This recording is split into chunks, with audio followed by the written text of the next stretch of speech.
A smooth semicircular wire of track of radius R is fixed in a vertical plane as shown in figure. One end of a massless spring of natural length 3r/4 is attached to the lower point O of the wire track. A small ring of mass 1 kg which can slide on the track is attached to the other end of the spring. The ring is held stationary at point P such that spring makes an angle of 60 degree with the vertical. The spring constant K equals to mg/r. Consider the ring to be smooth. First part, draw the free body diagram of the ring. Second, determine the tangential acceleration of the ring and the normal reaction acting on it. So first of all हम ये mark कर लेते हैं कि ये तो kx है spring force और बिल्कुल नीचे की तरफ mg होगा. नाउ एंगल हम मार्क कर लेते हैं, इसको ज़रा ज्वाइन करेंगे और थोड़ा आगे भी ले जा सकते हैं. ये रेडियस वेक्टर है. खैर अगर ये रेडियस है और ये रेडियस है तो ये 60 डिग्री एंगल हो गया और टेंजेंट ये निकला तो ये एंगल हो गया 30 डिग्री, क्योंकि रेडियस और टेंजेंट 90 डिग्री बनाते हैं. 30 डिग्री हो गया. तो mg अगर ये फोर्स हम ले रहे हैं तो ये एंगल कितना हो जाएगा, क्योंकि ये 60 है और ये वर्टिकल लाइन है, ये भी वर्टिकल लाइन है, तो ये पूरा कितना होगा 60. इसमें से 30 गया, 30 बचा, तो ये एंगल कितना हो गया 30 डिग्री.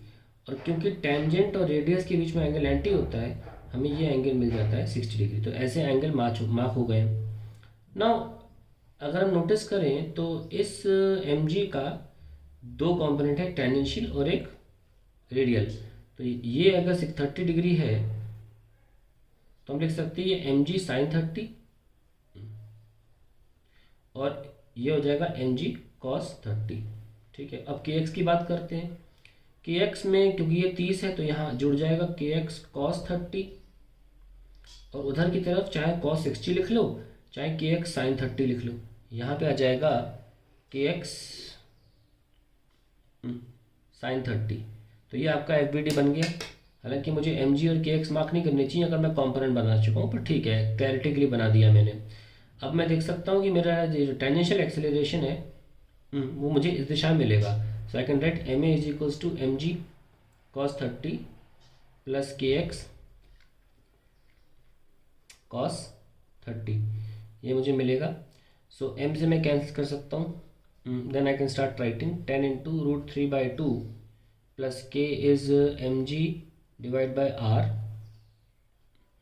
ये हो गया k mg divide by r और नीचे तो m है ही. और x कितना होगा, नेचुरल लेंथ देखिए कितनी है 3r/4. और अगर ये r है और ये r है तो ये भी r होना पड़ेगा क्योंकि इक्विलैटरल ट्रायंगल हो गया. तो x nothing but r minus 3r/4. So we let r/4 और यहाँ भी कितना cos 30 रूट 3/2 आ जाएगा.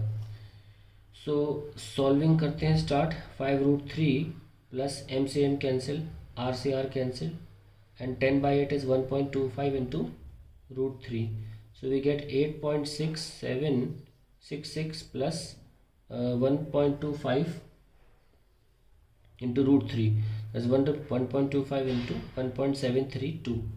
So approximately I'll get 8.66 plus 17 into 25 का 125 कर सकते हैं.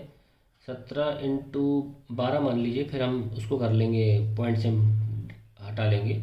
17 इंटू 12 इज 170 और 34 204. आई थिंक करीब करीब हम गेटिंग 2 के आसपास आ रहा है. I like 2.1. So I am getting 10 point something और I can also approximately take it as 11 metre per second square.